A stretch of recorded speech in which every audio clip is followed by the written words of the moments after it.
बिस्मिल्लाहिर्रहमानिर्रहीम, अस्सलाम वालेकुम पाकिस्तान। मैं हूँ अस्मा मुस्तफ़ा ख़ान और आप देख रहे हैं आस्क अस्मा। और आज आस्क अस्मा में हम कॉन्वर्जेशन कर रहे हैं। आज जो हमने सवाल उठाया है वो ये है कि क्या वाकई हमारी सोसाइटी तैयार है वर्किंग मदर्स के लिए। हम हर जगह हुकूमत का नैरेटिव सुनते हैं, हम बहुत सारी पॉलिसीज़ देखते हैं, हम वुमेन एम्पावरमेंट की बात सुनते हैं, हम ये सुनते हैं कि ख़वातीन को अपने पैरों पे खड़ा होना चाहिए, अगर खातून अपने पैरों पे खड़ी होगी तो पूरा माशरा अपने पैरों पे खड़ा होगा। और बहुत रिसेंटली या पाकिस्तान में कुछ सालों में हमने ये ट्रेंड भी देखा है कि हमने देखा है कि जहाँ पे घर का मेल मेंबर काम कर रहा था अब फीमेल मेंबर भी काम कर रही हैं। बहुत सारी एडजस्टमेंट्स हम अपनी ज़िंदगियों में कर रहे हैं। कुछ लोगों को ये ठीक लगता है और वो लोग ये कर रहे हैं, लेकिन वही लोग जिनको ये ठीक लगता है, जो ये कर भी रहे हैं, क्या वो समझते हैं कि वाकई हमारी सोसाइटी इस तब्दीली के लिए तैयार है। मैं ये किस पर्सपेक्टिव से बात कर रही हूँ?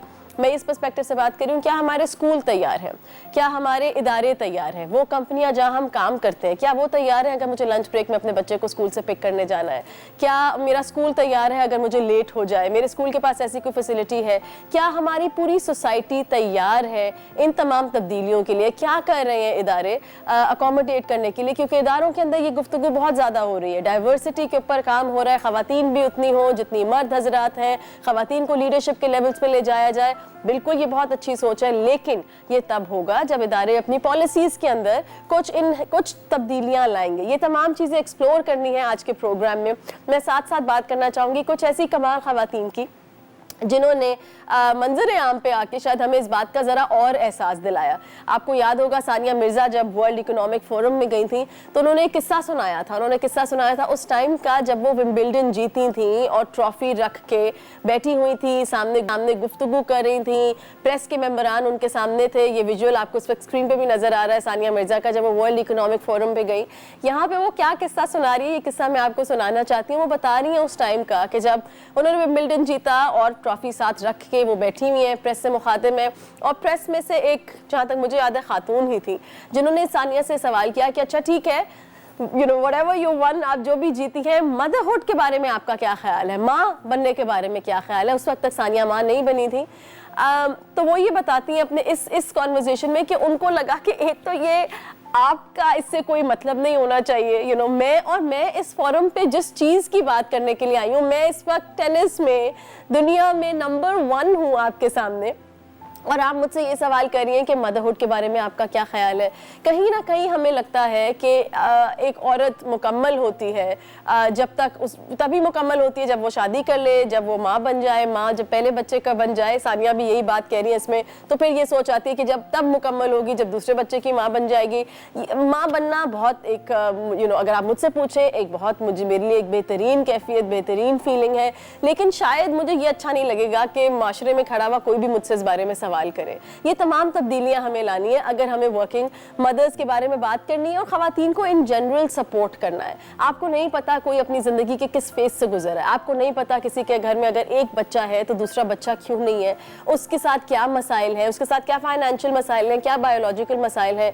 तो हमें शायद इस गुफ्तगू की तरफ जाना नहीं चाहिए। थैंक्स टू सानिया मिर्ज़ा कि उन्होंने इतने बड़े फोरम पे आके इस बात को उठाया और ये बताया कि औरत की जो अकम्पलिशमेंट उस वक्त है उसके बारे में शायद हमें गुफ्तगू ज़्यादा करनी चाहिए। This was the time Sania was a working woman, not a working mother. अब मैं आपको आगे लेके जाती हूँ। मैं आपसे कुछ बात करना चाहूँगी ऐसी ख़वातीन की जो कि बड़े मुश्किल रोल संभाले में। क्या होगा किसी भी पाकिस्तान में रहने वाले के लिए शायद सबसे बड़ा मुश्किल रोल क्या होगा, जो हमें आजकल भी हम ये कॉन्वर्सेशन करते हैं कि मुल्क को चलाना होगा, किसी इदारे को चलाना होगा, when you are heading an organisation या फिर when you are heading a country, उससे बड़ा क्या होगा।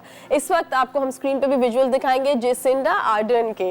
ये वो विजुअल्स हैं जो शायद आप लोगों ने भी देखे हो जब उनके यहाँ when she had a baby और उनको पार्लियामेंट में जाना था तो उनके हस्बैंड ने अकम्पनी, उनके पार्टनर ने अकम्पनी किया उनको, वो उनके साथ पार्लियामेंट में गए और बच्चे को लेके गए और थ्रू आउट आपको इमेजेस मिले जेसिंडा के ऐसे, जहाँ वो बड़े आराम से अपनी गोद में बच्चे को लेती थी, खिताब करती थी, फिर बच्चे को कभी अपने पास रखती थी, कभी अपने पार्टनर को दे देती थी। सो ये एक बहुत प्लेजेंट चेंज नज़र आता है हमें कि जब मुल्क को हेड करने वाली औरत इस तरीके का इनिशिएटिव लेती है तो शायद उसके पूरे मुल्क में ये रिपल हमें नज़र आएगा। इसके बाद हमारे साथ है इटालियन पॉलिटिशियन लिसिया रोंजुली। उनके इमेजेस भी आपको याद होंगे, सामने आए और वो भी मज़े से लेके आप देखें बैठी हुई है, पार्लियामेंट में लेके गई है बच्चे को, बच्चा भी साथ में वोट कर रहा है और लिसिया खुद भी कर रही है। कोई इससे पर्टर्ब नहीं, कोई इससे परेशान नहीं हो रहा। जब बच्चा शायद कुछ, अब जाहिर है इंसान का बच्चा है और कुछ आवाज़ें तो निकालेगा, लेकिन उससे आपको कहीं ये नज़र नहीं आ रहा होगा कि कोई मुसीबत आ गई और लोगों ने कहना शुरू कर दिया कि आप अपने बच्चे को मत लाया करें, जिस किस्म का रवैया शायद हम यहाँ पे इख्तियार करते हैं। सो आई थिंक सेटिंग लिसिया set a very good example हमारे सामने। और इसके बाद मैं एक ऑस्ट्रेलियन पॉलिटिशियन की भी बात करना चाहूँगी, लैरिसा वॉटर्स। वो भी जब गई पार्लियामेंट में, जब उनका बिल्कुल छोटा सा, when she had the baby was really really small, नॉर्मोलूद जिसको हम कहते हैं, न्यू बॉर्न बच्चा, जो कि जिसकी बहुत सारी नीड्स माँ पूरी कर सकती है, मज़े से उसको लेके गई। और ना सिर्फ उन्हें ये कंफर्ट था कि बच्चा उनके साथ, the baby is with her, बल्कि साथ में जो हमरा पॉलिटिशियंस थे उन्होंने भी गोद में उठाया मज़े से और बच्चे को कंफर्ट किया। एक औरत को ये एहसास दिलाया कि हम आपके साथ हैं इस जर्नी में, चाहे हम आपके पार्टनर नहीं है, चाहे हम आपके हस्बैंड नहीं है, चाहे हम आपके ब्लड रिलेटिव नहीं है, एज अ कॉलीग हम आपके साथ हैं इस जर्नी में। और ये बहुत अच्छी बात है कि आप अपने बच्चे को अपने साथ रख रही हैं और उसको साथ अपने काम पे लेकर आ रही हैं। एज अ सोसाइटी क्या हम तैयार हैं, कॉलीग्स, अगर मर्द हज़रात हमें इस वक्त देख रहे हैं, क्या तैयार हैं कि आपकी फीमेल कॉलीग्स या आपका मर्द कॉलीग, तो बहुत सारे पेरेंट्स, बहुत सारे फादर्स को भी ये रोल आई थिंक बहुत खूबसूरत लगता है जब वो निभाते हैं, वो अपने बच्चे को काम पे लाएं, वो अपने बच्चे की वजह से थोड़ा जल्दी चले जाएं कभी अगर उन्हें एक वॉइस कॉल करनी है तो हम सपोर्ट करें, ये ना कहें कि हाय क्या मुसीबत है, क्यों इनको हायर किया जाता है, क्यों इनको रखा जाता है, क्या क्या चीज़ें हम कर सकते हैं। आज के शो से मैं चाहती हूँ कि आप 3 टेक अवेज ज़रूर लेके जाएं। अपनी शख्सियत में क्या तब्दीली ला सकते हैं ज़्यादा इंक्लूसिविटी दिखाने के लिए, इदारे अगर हमें देख रहे हैं वो क्या कर सकते हैं, और स्कूल्स अगर हमें देख रहे हैं तो आप क्या कर सकते हैं। स्टे विद अस, एक ब्रेक के बाद आपकी मुलाकात कराएंगे एक स्कूल के पर्सपेक्टिव से और एक मदर के पर्सपेक्टिव से जो बाहर के मुल्क में रहकर आई हैं। Stay with us, we will catch you right after this break.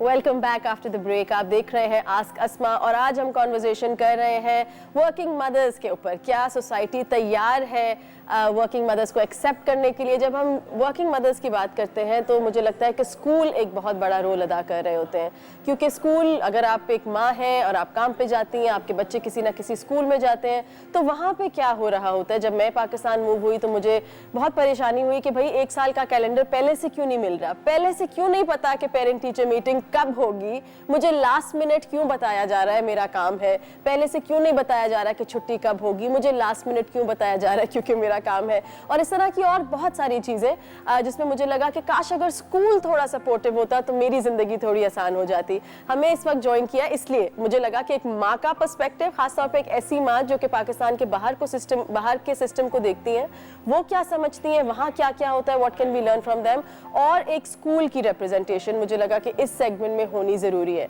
सो हमारे साथ हमारी 2 मेहमान मौजूद हैं, आइए आपकी मुलाकात कराते हैं। हमारे साथ मुनज़्ज़ा है। अस्सलाम वालेकुम मुनज़्ज़ा। वालेकुम अस्सलाम। और हमारे साथ सबीन है। मुनज़्ज़ा एक एक्सपैट मदर है, कनाडा में रही हैं काफ़ी अरसा, कुछ 12-13 साल, अब स्विट्ज़रलैंड में रहती हैं और आजकल कराची विजिट कर रही हैं।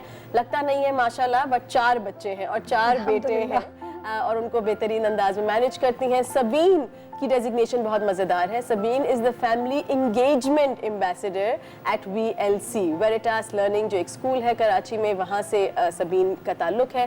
दोनों से गपशप करते हैं। मुनज़्ज़ा, पहले तो हमें आप बताएं कि वहाँ आप वहाँ पे काम करती हैं और यूर होम मेकर। काम नहीं करती हूँ, लेकिन ऑब्वियसली 4 बच्चों को रेज करना काम से ज़्यादा ही है। एंड आई बिलीव कि ऑब्वियसली अगर मैं कर सकती हूँ कि घर पे रह के बच्चों को मैं रेज करूँ, ब्रॉट अप करूँ, मैं उसको ज़्यादा तरजीह देती हूँ। फैंटास्टिक। और मे बी हम में से कुछ के पास ये लग्जरी है कि हम शायद घरों से बाहर ना निकले, एंड वी ब्लेस्ड अगर हमारे पास है। मेरी एक दोस्त स्पेन में रह के काफ़ी सालों के बाद वापस आई, तो मैं एक बहुत ही नॉर्मल कॉन्वर्जेशन कही थी, तो मैंने उससे कहा हाँ मैं उतना काम नहीं करती जितना मैं कर सकती हूँ, क्योंकि भाई किसी एक पार्टनर को तो सैक्रिफाइस करना ही है। तो उसने मुझे फ़ौरन स्नैप किया और उसने कहा तुम जैसी लड़की ऐसी बात कर रही है। तो मैंने कहा इसमें क्या बुराई है कि अगर बच्चे रेस करने हैं तो किसी एक को तो करियर की कुर्बानी देनी है। उसने कहा नहीं, ये रीज़न नहीं है। रीज़न ये है कि हमारी सोसाइटी उस तरह से डिज़ाइन नहीं है। उसने कहा मैं स्पेन में रहती थी, मेरा बच्चा 5 बजे घर आता था। उस टाइम तक हम दोनों माँ बाप काम करते थे और स्कूल की जिम्मेदारी होती थी कि वो बच्चे को एक्स्ट्रा करिकुलर कराता था, हॉर्स राइडिंग कराता था, स्विमिंग कराता था। लेकिन मुझे कभी ये गिल्ट नहीं हुआ कि हाय मेरा बच्चा घर आ गया होगा या वो नैनी के पास होगा। तो ये क्वेश्चन होना चाहिए कि मुआशरे को कैसा होना चाहिए। ये क्वेश्चन नहीं होना चाहिए कि किसी ना एक को तो कुर्बानी देनी है, जो मेरा पर्सपेक्टिव था। सभी VLC के हवाले से फैमिली इंगेजमेंट एम्बेसडर रियली हमारे स्कूलों में कोई नहीं था। तो क्या रोल है? फैंसी टाइटल है। रोल मेरा बेसिकली ये है कि फैमिलीज़ को जो भी इश्यूज होते हैं, स्पेशली जैसे वर्किंग मदर्स की हम बात कर रहे हैं, तो वर्किंग मदर्स को ये था कि अब छुट्टी बच्चों की 12 बजे हो गई, अब we are working till 6 o'clock, तो हम क्या कर सकते हैं। तो हम ये सारी चीज़ें सोच के we had many meetings on this कि हम किस तरह से उनको फैसिलिटेट कर सकते हैं। तो शुरू तो इस तरह से हुआ कि जो हमारी स्कूल में जो टीचर्स थी, बच्चों की से उनकी 12 बजे छुट्टी हो गई और वो टीचर्स 2:15 पे ऑफ होती हैं, और उसके बाद दे हैव 12 से 2:15 दे हैव मीटिंग्स और ट्रेनिंग्स और ये सारी चीज़ें होती हैं। तो फिर उनके बच्चे कहाँ जाएँ? अब हम ये तो नहीं कर सकते कि उनको बस छोड़ दें अनसुपरवाइज्ड। तो इस तरह से हमारा शुरू हुआ कि वी स्टार्टेड दी नेस्ट के नाम से एक डे केयर फैसिलिटी हमने शुरू करी फॉर द टीचर्स किड्स कि जहाँ वो जा सकते हैं आफ्टर स्कूल। फिर हमने ये सोचा कि अब ऐसे पेरेंट्स भी बहुत हैं इस तरह के जिनको ये फैसिलिटी चाहिए होगी। तो हमने फिर पैकेजेस बनाए हैं फॉर पेरेंट्स फॉर अगर जैसे उनको 2 घंटे के लिए छोड़ना है आफ्टर स्कूल, या फिर 5 o'clock तक छोड़ना है तो 5 hours के लिए आफ्टर स्कूल छोड़ना है। तो इस तरह से हमने शुरू किया। मुनज़्ज़ा, आपसे भी बात करना चाहूँगी कि what are the things that you see, I mean को इस तरह से होता है कि स्विट्जरलैंड या कनाडा में, जैसे मैं बात कही थी कि एडवांस स्केड्यूल्स मिलते हैं, आप लोगों को पता होता है किस वक्त क्या होना है? एब्सोल्युटली एडवांस स्केड्यूल नहीं मिलेगा तो ऑब्वियसली क्योंकि वहाँ तो सबने छुट्टी भी प्लान करनी होती है, अपने अपने मुल्क भी जाना होता है। 4 बच्चों के साथ मेरे लिए मैनेज करना बहुत मुश्किल होगा कि अगर एक ही दिन में एक ही टाइम पे 2 बच्चों की मीटिंग्स आ गई हैं तो मैं किस तरह मैनेज कर सकती हूँ। और अगर मेरे साथ 4 बच्चे हैं, मेरे हस्बैंड नहीं हैं, काम पे गए हुए हैं या ट्रैवल कर रहे हैं आउट ऑफ द कंट्री, तो मुझे किस तरह मैनेज करना है? पहले से कुछ अरेंज करना है, बेबी सिटर को बुलाना है कि बच्चे वहाँ रुकें तो मैं मीटिंग में जाऊँ। अगर मुझे 1 ईयर का स्केड्यूल नहीं मिलेगा तो मैं बहुत डिस्टर्ब हो जाऊँगी। और मेरे पास एक कैलेंडर लगा हुआ है कि मैं वो कैलेंडर पे मार्क करती रहती हूँ। स्पेशली ऑब्वियसली एक बच्चे के साथ भी मुश्किल होता है, ये नहीं कि वो आसान होगा। 4 बच्चों के साथ 4 डिफरेंट एक्टिविटीज, स्कूल के साथ सॉकर हो गया, दूसरी एक्टिविटीज हो गई, ट्यूशन, कुरान, एवरीथिंग। तो वो बहुत ज़रूरी है मेरे लिए। अगर मुझे एडवांस स्केड्यूल्स मिलते हैं, बहुत ज़रूरी है। फैंटास्टिक। सबीन, आगे जाते हुए VLC कुछ और सोच रहा है जो और स्कूल्स भी इंस्पिरेशन ले सकते हैं। सो अगर ऑल स्कूल्स हमें देख रहे हैं, day care is an option जो कि आप कर सकते हैं। हम प्रोग्राम में आपकी मुलाकात कुछ ऐसे लोगों से भी कराएंगे जो कि माहिरीन है पाकिस्तान में डे केयर सेटअप करने के लिए, so that might give you some tips. So day care हो सकता है, एडवांस स्केड्यूल्स हो सकता है, और क्या चीज़ें हैं from a design thinking perspective जो आपको लगता है कि आगे हो सकती हैं? एडवांस स्केड्यूलिंग के बारे में आई जस्ट वांटेड टू से कि हम लोग भी वी मेक श्योर कि जैसे समर वेकेशंस के टाइम में हम अगले साल का पूरा एकेडमिक ईयर प्लान करके so that the parents have that facility. After school enrichment programmes भी हम अब इंट्रोड्यूस करने वाले हैं जो डे केयर के बच्चे फिर automatically can be shifted there जो भी प्रोग्राम में वो जाना चाहें। तो जैसे कि we're thinking कि कुरान की क्लास हो या फिर टाइक्वांडो या जिमनास्टिक्स और इस तरह की चीज़ें इवनिंग क्लासेस में थोड़ी सी ताकि हों, ताकि बच्चे डे केयर में हो, थोड़ी सी देर रेस्ट कर ले जो भी, और फिर Brilliant, thank you very much. Thank you Munazza, thank you Sabeen, and I hope जो schools हमें देख रहे हैं आपको कुछ ideas मिले हो। Day care is one, advanced scheduling is another one. इसके अलावा after school enrichment programs, मेरा day care से हमेशा ये मसला रहा है कि अच्छा यहाँ हो क्या रहा है, बच्चे सिर्फ बैठे हुए हैं या वो कुछ ना कुछ और कर रहे हैं। So I think after school enrichment program is fantastic. और वैसे ही अगर आप स्कूल ओनर हैं और आप मोहब्बत से एक वर्किंग मदर को देख लेते हैं और आप उसको जज नहीं करते सबसे पहले, और आप कहते हैं कि वक्त के साथ हमें इनके हालात का पता चलेगा। जहाँ नसीहत का आपको लगे कि चांस है ज़रूर दें, लेकिन वो तब दें जब आपका रिश्ता डेवलप हो गया हो। एकदम से किसी को लेबल कर देना कि ओ इनको तो बच्चों की फिक्र नहीं है, मुझे लगता है सोच से आगे बढ़ेंगे तो ऐसी तमाम चीज़ें सामने निकल कर आएंगी। Thank you for joining us. एक ब्रेक लेंगे, ब्रेक के बाद आपकी मुलाकात कराएंगे कुछ ऐसे लोगों से जो कि पाकिस्तान में जिन्होंने पायनियर किया डे केयर सेटअप्स को, खास तौर पे इदारों के अंदर, ऑर्गेनाइजेशंस के अंदर। ऑर्गेनाइजेशन पर्सपेक्टिव से भी जानेंगे कि अगर आप एक कंपनी ओनर हैं, एक कंपनी चलाते हैं और आप सोचते हैं मैं किस तरीके से फैसिलिटेट करूं वर्किंग मदर्स को। Lots coming up, stay with अस।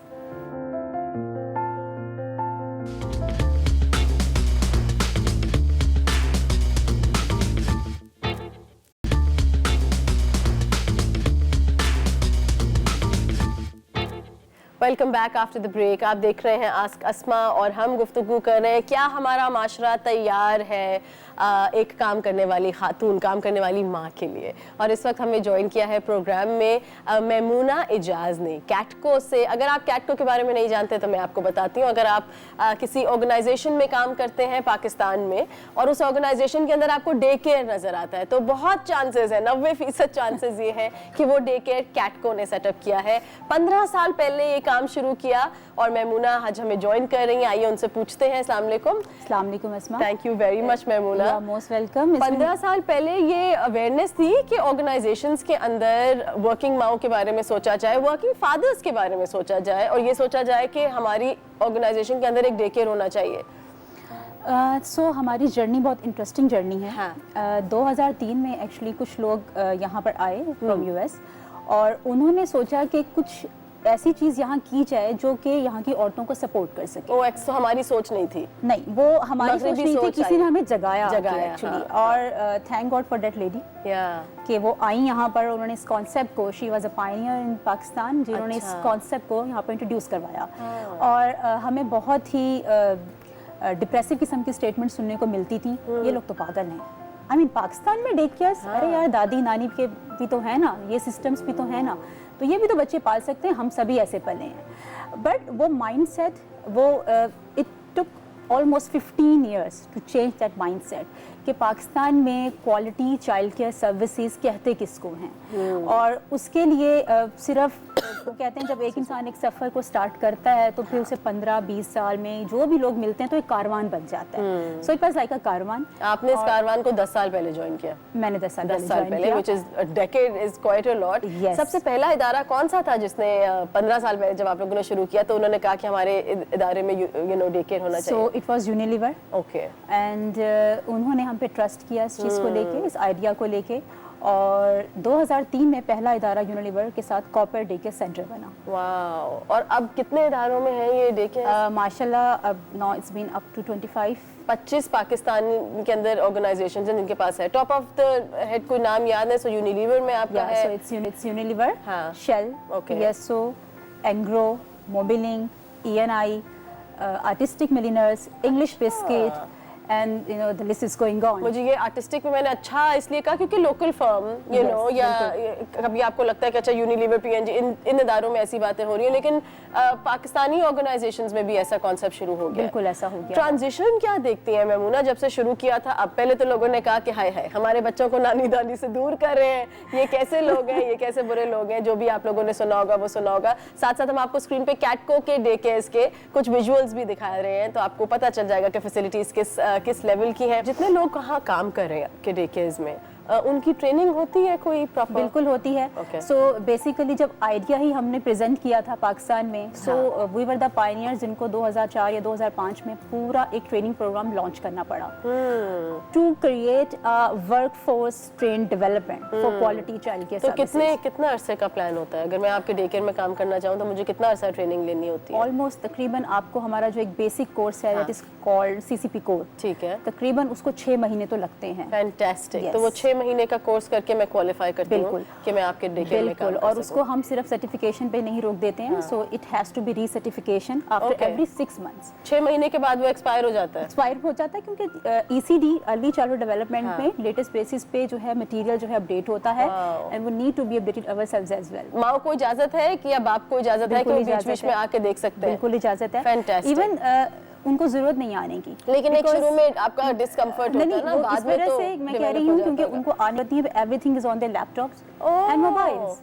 सो उनको कैमरा एक्सेस दिया गया है। Super. Yes, so they can monitor their case, जल्दी से ग्लास लेना हो, मीटिंग में जा रहे हैं या कुछ भी सेटअप हो रहा है, सो मेरा बच्चा आपने देखा क्या, या मेरा बच्चा बिल्कुल ठीक है। जबरदस्त। तो आपके like पास this. कैमरा एक्सेस है, मुझे पता है बहुत सारे माँ बाप स्कूल से ये मांगते हैं, डेके से ये मांगते हैं, लेकिन नहीं मिलता। नहीं मिलता। But that's given to them despite the fact कि डेकेयर इतना करीब है कि वो खुद जाके भी दे सकते हैं। बिल्कुल। मेरा आपसे आखिरी सवाल है मेमूना, कि ट्रेंड क्या देखा? शुरू में तो देखा होगा, चलो नहीं थी एक्सेप्टेबिलिटी, फिर आई, माओ ने छोड़ना शुरू किया। क्या अब आपने पाकिस्तान में बाप को भी ये जिम्मेदारी लेते हुए देखा है? वो भी क्या बच्चे साथ लाते हैं और छोड़ते हैं? अस्मा, आई वुड रियली अप्रिशिएट इस अभी रोल को जो अभी आजकल हमारे यहाँ मर्द निभा रहे हैं। सो अभी तकरीबन कुछ टाइम पहले we had a webinar with Pakistan business council. Okay. So और टॉपिक था role of man in caregiving. Wow, Yes. Role of आदमी का रोल, आदमी का रोल क्या है? क्योंकि आदमी बच्चों को, आप तो ये ट्रेंड सेट हो गया कि आदमी बच्चों को डे केयर्स लाते हैं, fathers You see the fathers doing that. Fantastic. And they are enjoying कि भाई उनके बच्चे किस क्वालिटी सेटअप में बैठ के या क्वालिटी सर्विसेज को अवेल कर रहे हैं, और वो जो चेंज आता है ना, तो वो उनकी आंखों में हम we can literally see the happiness in their eyes. Thank you so much for doing what you are welcome. Doing. एक ब्रेक लेते हैं, ब्रेक के बाद आपकी गुफ्तगू कराएंगे, जरा गपशप करेंगे, पूछेंगे भाई डे केयर तो बन गया ऑर्गेनाइजेशन के अंदर, लेकिन क्या इदारा सपोर्ट करता है, या क्या इदारा प्रेगनेंसी को सपोर्ट करता है, प्रेगनेंसी के बाद खातून जब काम पे आती है तो सपोर्ट करता है, बच्चे जब 2 साल से कम उम्र के होते हैं, बहुत ज़्यादा उनको ज़रूरत होती है, 3 साल से कम उम्र के, स्कूल नहीं जा रहे होते, तब सपोर्ट करता है। मुख्तलिफ इदारे क्या कर रहे हैं? The point is to learn from the best that's happening in the country, और उन तमाम चीज़ों से जो मुल्क से बाहर हो रही हैं। एक ब्रेक लेते हैं, ब्रेक के बाद ये गपशप करेंगे। कीप वॉचिंग आस्क अस्मा।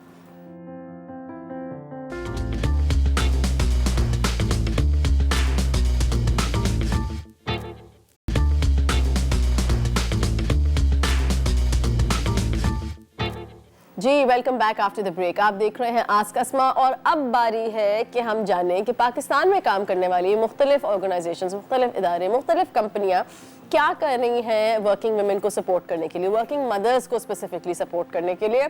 इस वक्त हमें इस सेगमेंट में बहुत सारे लोगों से मैं आपकी बात कराऊंगी। इस वक्त हमारे साथ है जैज़ से Alina. Alina is the HR business partner eight jazz. आइए ज़रा बात करते हैं और जानते हैं कि जैज़ क्या कर रहा है अपने इदारे में वर्किंग माओ को फैसिलिटेट करने के लिए। अस्सलाम वालेकुम। How are you? बिल्कुल ठीक ठाक Alina, thank you very much. Jazz के हवाले से बताएं अलीना कि कुछ काम हो रहा है वर्किंग मदर्स को फैसिलिटेट करने के लिए? काफी कुछ हो रहा है because as you know working mothers make most of our population, right? सही। Because अगर आप ये कहो कि जी working mothers के लिए policies नहीं होंगी तो उनके लिए बहुत मुश्किल हो जाएगा to join us. So basically what we're doing is we're offering a nanny allowance. किसी ने Okay. अगर nanny रखनी है अपने बच्चों के लिए, we offer a pretty good allowance for that. Okay हमारे पास यानी वो नानी जो कि आपने अपने घर पे रखनी है yes. ताकि आप काम पे आ सकें, ठीक? तो उसका हाँ। अलाउंस मिलता है, ठीक? What else? तो उसमें ये फायदा होता है ना कि whoever you're comfortable with, Yeah. जिसके साथ भी आप अपने बच्चों को छोड़ते हुए आप comfortable हो, you can हाँ। just get somebody on board with that. Brilliant. Alina, इसमें कोई एज लिमिट है कि बच्चा इतनी उम्र से नीचे हो तब आप नानी की इजाजत देते हैं? नहीं. ओह फैंटास्टिक, एक्सीलेंट, ठीक है। दूसरी option is daycare. Okay. So if somebody doesn't want to leave somebody at home या फिर इस तरह का सेटअप नहीं है तो हाँ। हम daycare के लिए भी अलाउंस देते हैं. अच्छा, आपके ऑफिसेज में इस्लामाबाद, कराची में, उस ऑफिसेज के अंदर डे केयर नहीं है? नहीं, ऑफिस के अंदर नहीं. लेकिन आप पैसे देते हैं। ये पैसे सिर्फ वर्किंग माओ को मिलते हैं या वर्किंग फादर्स को भी मिलते हैं? ये वर्किंग फादर्स को भी मिलते हैं. फैंटास्टिक, सो कोई भी अवेल करना चाहे। Yes. एक्सीलेंट। रिक्रूटमेंट के वक्त क्या होता है लीना? कुछ ऐसे आईब्राउज खड़ी होती हैं जब सामने एप्लीकेंट एक माँ होती है और आपको पता चलता है कि उसके घर में बच्चे हैं 2, कोई इस तरीके का नोशन आता है सामने कि लोग एप्रीहेंसिव हों कि यार ओहो इससे बेहतर है कि हम किसी आदमी को हायर कर लें? नहीं, so बिल्कुल भी नहीं, बिकॉज हमारा एक्चुअली फोकस भी इस वक्त बहुत ज्यादा टुवर्ड्स फीमेल्स है, hiring in terms of hiring is well. Brilliant, ठीक। हाँ, तो अभी तक भी just to give you a number, अभी तक भी because of our female friendly policies, हाँ, हमारी अभी तक जितनी हायरिंग हुई है इस साल उसमें भी मोर देन 30% इज फीमेल. जबरदस्त। उसमें working mothers, girls from fresh graduates from universities, so everywhere. जबरदस्त, thank you very much Alina, बहुत शुक्रिया हमसे बात करने के लिए।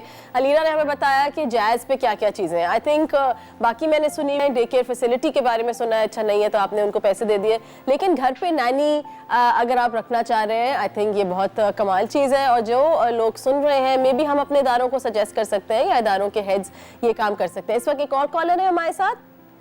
जी, कौन है हमारे साथ? हमारे साथ इस वक्त है निदा नासिर, जो कि जनरल मैनेजर है HR एट KFC। जी, KFC जिस पे हम काफ़ी सारे लोग जाते हैं, बहुत बड़ी वर्कफोर्स होती है पीछे। निदा से जानते हैं कि निदा का क्या व्यू है। अस्सलाम वालेकुम निदा। अस्सलाम वालेकुम अस्मा, कैसी हैं आप? बिल्कुल ठीक ठाक। निदा भाई बताएं, KFC क्या कर रहा है काम करने वाली माओं के लिए? अच्छा, तो KFC में हमारे पास 300 से ज़्यादा खवातीन हैं जो काम कर रही हैं, इन हमारे रेस्टोरेंट्स में भी और हमारे ऑफिसेज में भी। सही। तो अगर आप देखें, हमारे पास मैटरनिटी लीव पॉलिसी तो है जो स्टैंडर्ड होती है। हम एक्सटेंडेड मैटरनिटी लीव भी देते हैं केस टू केस बेसिस पे जब भी ज़रूरत पड़ती है। इसके अलावा कोई फ्लेक्सिबल वर्किंग ऑप्शंस इस वक्त इंट्रोड्यूस हुए हुए हैं? जी, तो हमारे पास फ्लेक्सी वर्क आवर्स हैं। ओके। जैसे अगर आप 9 बजे आए सुबह, आप 6 बजे तक काम करते हैं। अगर आप 10 बजे आए तो आप 7 बजे जा सकते हैं। तो दिस समटाइम्स कुछ लोग अवेल करते हैं जो कि अगर देर से आना चाहें अपने बच्चों को स्कूल ड्रॉप करने के बाद, ओके। तो वो ऑफिस पे थोड़ी देर से आती हैं, थोड़ी देर से चली जाती हैं। तो ठीक इस है, तरह सो से अब तक ये हुआ है। ठीक Nida, thank you very much, बहुत शुक्रिया हमें आगाह करने के लिए। और तीसरी कॉल हमारे पास भाई यूनिलीवर से, और यूनिलीवर से हमारे साथ है महविश आकिफ, जो कि HR बिजनेस पार्टनर तो है ही यूनिलीवर में, लेकिन उन्होंने जब यूनिलीवर ज्वाइन किया तो वो माँ नहीं थी, तो उन्होंने पूरी जर्नी कवर की है, प्रेगनेंसीज की और उसके बाद डिलीवरी की। यूनिलीवर की एम्प्लॉय रही हैं थ्रू आउट। सो महविश से बात करते हैं। अस्सलाम वालेकुम महविश। अस्सलाम वालेकुम Asma. Thank you very much Mahvish program में बात करने के लिए। आपसे मैं जानना चाह रही हूँ आपकी पर्सनल जर्नी, जो आप माँ बनी, यूनिलीवर के साथ आपका रिश्ता उस वक्त से है और अब तक माशाल्लाह चल रहा है, क्या आपने देखा कुछ फ्लेक्सिबिलिटी आपको दिखाई गई एम्प्लॉयर की जानिब से? आसमा, एब्सोल्युटली। आई थिंक मेरी कंपनी की सबसे जो अच्छी बात ये है कि लाइक यू सेड कि मैं शुरू से उनके साथ काम कर रही हूँ जब मैं माँ नहीं थी। एंड उसके बाद मेरी जर्नी थोड़ी पहले से मैं थोड़ा सा बताऊंगी, बिकॉज जब मैं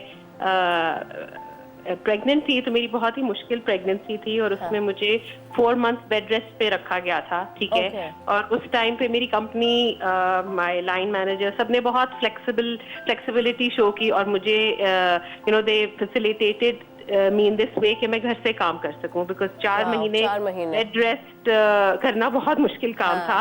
और मैं मेडिकल लीव उस तरह नहीं लेना चाहती थी कि मैं बिल्कुल काम ना करूं। तो सबने मुझे बहुत अकोमोडेट किया और मैंने 4 महीने टोटल 9 to 5 मैं क्लॉक करती थी।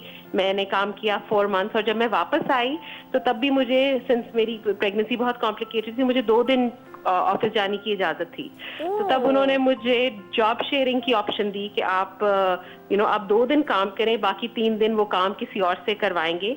ठीक है। So that way I was employed. ठीक है। मेरी जॉब पे को मसला नहीं हुआ। ठीक है। और मुझे ये ऑप्शन मिला। ठीक है। उसके बाद जब डिलीवरी हुई, ठीक है, बच्चे पैदा हुए, आई हैड ट्विन्स। बच्चे इसलिए कि महविश के ट्विन्स हुए। जी जी।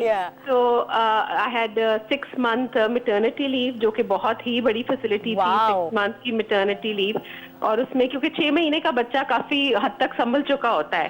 तो जब आप वापस आते हैं तो यू आर एबल टू क्योंकि छोटा बच्चा बहुत छोड़ना मुश्किल होता है, तो 6 महीने के बाद जब आई मैं, तो they were at a stable as.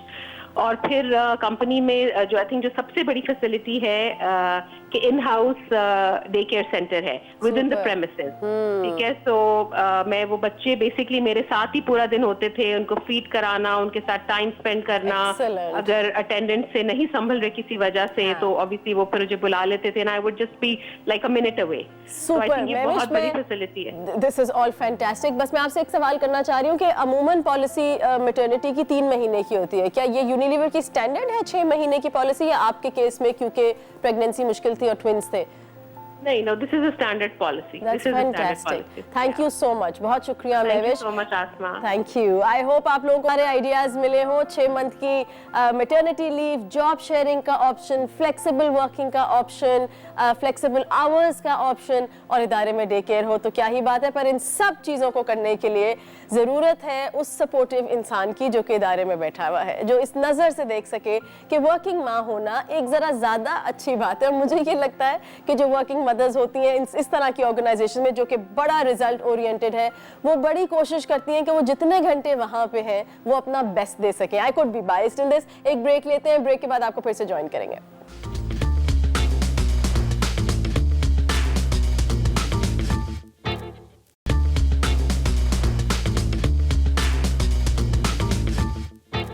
Ji welcome back after the break. आप देख रहे हैं ask Asma. I hope program ने आपको कुछ आइडियाज़ दिए हैं कि वर्किंग वुमेन को सपोर्ट करने के लिए हम क्या क्या कर सकते हैं।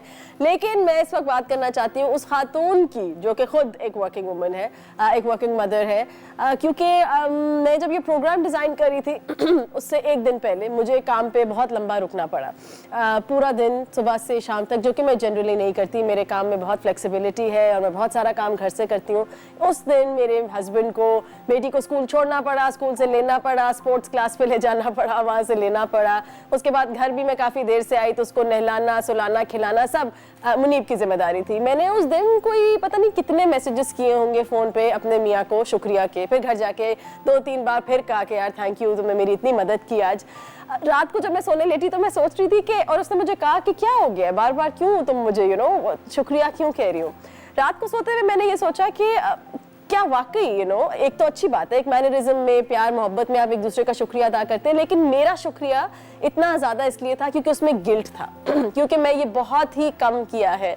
मेरे में लेट गो करने का, अपने मियाँ से मदद मांगने का, अपनी जिम्मेदारी शेयर करने का शायद उतना नहीं है जितना होना चाहिए, जो कि होने में कोई बुराई नहीं है, स्पेशली अगर आपका मियाँ माइंड नहीं करता, अगर आपके घर वाले माइंड नहीं करते। तो मुझे ये लगा कि इस गिल्ट से क्या हम खुद आज़ाद हैं कि हम दुनिया को कहें भाई हमारी सपोर्ट करो, हमारी मदद करो, हमारे लिए फैसिलिटीज़ बनाओ।